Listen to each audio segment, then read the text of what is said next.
Oats banana dry fruits cookies తయారు చేయడానికి కావాల్సిన పదార్థాలు: ఓట్స్ 1 కప్పు, బాగా ముగ్గిన అరటిపండ్లు 4, ఆప్రికాట్లు 6, బ్లాక్ డేట్స్ 1/2 కప్పు, గుమ్మడి గింజల పప్పు 2 టేబుల్ స్పూన్లు, బ్లాక్ కిస్మిస్లు 2 టేబుల్ స్పూన్లు, బాదం ముక్కలు 1 టేబుల్ స్పూను, జీడిపప్పు ముక్కలు 1 టేబుల్ స్పూను, అంజీర 2. ముందుగా మనం తీసుకునే ఆప్రికాట్స్ని అట్లా చిన్న చిన్న ముక్కలుగా కట్ చేసుకోవాలి. తర్వాత అంజీరని కూడా అట్లాగే చిన్న చిన్న ముక్కలుగా కట్ చేసుకుంటాం. జీడిపప్పు, బాదం ముక్కలు, బ్లాక్ డేట్స్ ఖర్జూరం ముక్కలు కూడా అట్లాగే బాగా పండిన అరటిపండు కూడా తొక్క తీసేసి వాటిని కూడా బౌల్లో వేసేసి పప్పు గుత్తితో అట్లా చిదిమేస్తాం. అరటిపండు పేస్ట్ అట్లా వచ్చిన తర్వాత అందులో ఓట్స్ని వేసేసి ఈ డ్రై ఫ్రూట్స్, డ్రై నట్స్ యొక్క ముక్కలన్నిటినీ అందులో వేసేస్తాం. గుమ్మడి గింజల పప్పు, బ్లాక్ కిస్మిస్ వాటన్నిటిని ఓట్స్తో బాగా కలిపేసేసి 15 నిమిషాలు అట్లాగే అరటిపండు పేస్ట్లోనే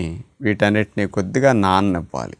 అరటిపండులో తడి ఉంటుంది కాబట్టి ఆ తడిలో బాగా నానితే మెత్తగా అవుతాయి. ఒక ఉండగా చేసేసి దాన్ని కుకీస్ లాగా అలా షేప్లో చేతి వేళతో చేసేసి బేకింగ్ ట్రేలో బటర్ పేపర్ వేసేసి కుకీస్ని అట్లా చేసేసి ఆ ట్రేలో పెట్టేసి ఆ బేకింగ్ ట్రేని మందపాటి పాత్రలో పెట్టి మూత పెట్టేసి ఒక 15 నిమిషాలు అట్లా బేకింగ్ చేస్తే అట్లా home made dry fruits, dry nuts, oats cookies, healthy cookies, high fibre cookies సిద్ధమవుతాయి.